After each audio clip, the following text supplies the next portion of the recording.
പിന്നെ ജോഷി സാറിനെ ഞാൻ ഇടയ്ക്കിടയ്ക്ക് ഞെട്ടിക്കുകയായിരുന്നു ഇവിടെ പഠിപ്പിക്കുന്ന സമയത്ത്. എന്നാൽ സാർ ഇടയ്ക്ക് ഷെയ്വ് ചെയ്ത് വരത്തില്ല. അപ്പം ഞാൻ 3ലും 4ലൊക്കെ പഠിപ്പിക്കുന്ന പറഞ്ഞാൽ എനിക്ക് സാറിനെ ഭയങ്കര ഇഷ്ടമാണ്. സാറിന് കാണുമ്പോഴേ നല്ല ഭംഗിയാണല്ലോ. അപ്പൊ സാർ എപ്പോഴും ഷെയ്വ് ഒക്കെ ചെയ്ത് വരണം. അപ്പൊ ഞാൻ 4ലൊക്കെ പഠിക്കുമ്പോൾ സാറിങ്ങനെ താടിക്ക് നീട്ടി വന്നിട്ട് എനിക്ക് ഇഷ്ടപ്പെടുന്നില്ല. കാരണം എന്നെ സംബന്ധിച്ച് സാർ ഒരു ഷാരൂഖ് ഖാൻ സ്റ്റൈലൊക്കെയാണ്. ഞാൻ സാറിനെ എപ്പോഴും ഞെട്ടിക്കുകയായിരുന്നു. സാറ് ഷെയ്വ് ചെയ്തിട്ട് വരണം, എനിക്ക് ഇഷ്ടപ്പെടുന്നില്ല. സാർ പിറ്റേ ദിവസം ഷേവ് ചെയ്തിട്ട് സാറിൻ്റെ അടുത്ത് വന്നു, ഞാൻ ഷേവ് ചെയ്തിട്ടു. ഇപ്പോഴും സാറിനെ കാണുമ്പോൾ പറയും ഇപ്പൊ എന്നെ ഞെട്ടിക്കാൻ ആരുമില്ല. പിന്നെ ഇപ്പൊ വരെ ഞാൻ അധികം സാറുമാരുടെ ഞാൻ പറയാറുള്ളത് ജോഷി സാറിനാണ്. ജോഷി സാർ കാരണം ഇപ്പൊ തന്നെ എൻ്റെ ലൈഫിൽ ഒരു മാർക്കുണ്ട്. കാരണം സാർ എപ്പോഴും നമുക്ക് 50 ഔട്ട് ഓഫ് 50 മാർക്ക് കിട്ടിയാല് സാർ കണ്ണു മുക്കൊക്കെ വരച്ചു തരുമായിരുന്നു ആ 0യിൽ. അപ്പൊ അതെനിക്ക് ഭയങ്കര ഇഷ്ടമാണ്. ഞാൻ ഒരു ദിവസം തപ്പി പോയിട്ടുണ്ട് സാറിന്റെ. കാരണം എനിക്കും ആ സാറിനൊക്കെ ഭയങ്കര ഇഷ്ടമാണ്. സ്റ്റാഫ് റൂമിൽ ഞാൻ തപ്പി ചെന്നിട്ടുണ്ട്. അങ്ങനെ സാർ എനിക്ക് ഒരു പ്രാവശ്യം കണ്ണുമുക്കി വരച്ച് തന്നില്ല. അത് വരച്ച് തരാനായിട്ട് ഞാൻ സാറിനെ തപ്പി ചെന്നിട്ടുണ്ട്. ഞാൻ സാറിന്റെ സൈനിലും സാർ ഇതൊക്കെ ചെയ്യുമായിരുന്നു.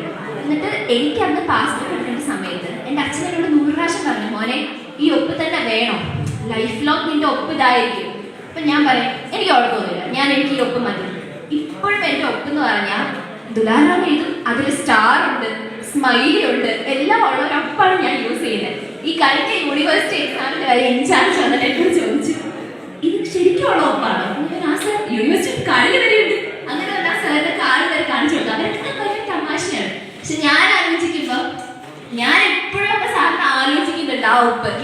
ഡേ ടു ഡേ ലൈഫില് ഞാൻ എൻ്റെ ഒരു ടീച്ചേഴ്സിനെ മറന്നിട്ടില്ല. പിന്നെ സാർ എൻ്റെ സഹോദരിക്കും ഉണ്ടാകാറുണ്ട്.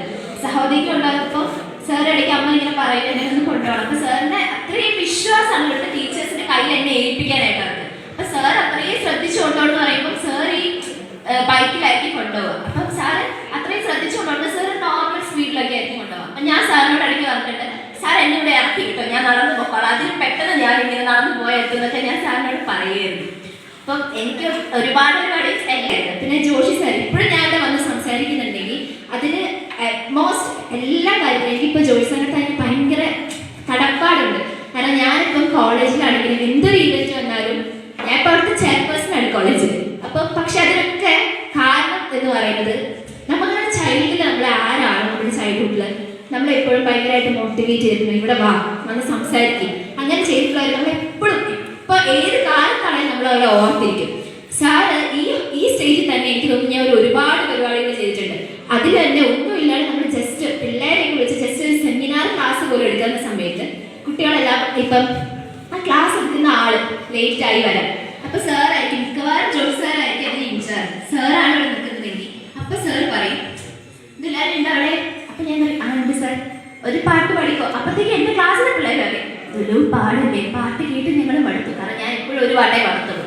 അപ്പം അവർക്ക് അത് ഭയങ്കര മടുപ്പായിരുന്നു ആ പാട്ട് കേൾക്കാൻ തന്നെ. അതുകൊണ്ട് അവർക്ക് ഞാൻ അങ്ങോട്ട് കയറുന്ന ഇഷ്ടമല്ല. പക്ഷെ സാർ എപ്പോഴും വന്ന് വിളിച്ച് കയറ്റി. അപ്പം എന്താ പറയാ, എനിക്ക് പിന്നെ എല്ലാവരും ചെല്ലുമ്പോൾ നമുക്ക് നല്ല കോൺഫിഡൻസ് ആയി പറയാം. വീണുണ്ടോടി അമ്പേളിച്ചന്തം, വീണുണ്ടോടി താമരച്ചന്തം, വീണുണ്ടോടി മാരിവിൽ ചന്തം, വീണുണ്ടോടി മാ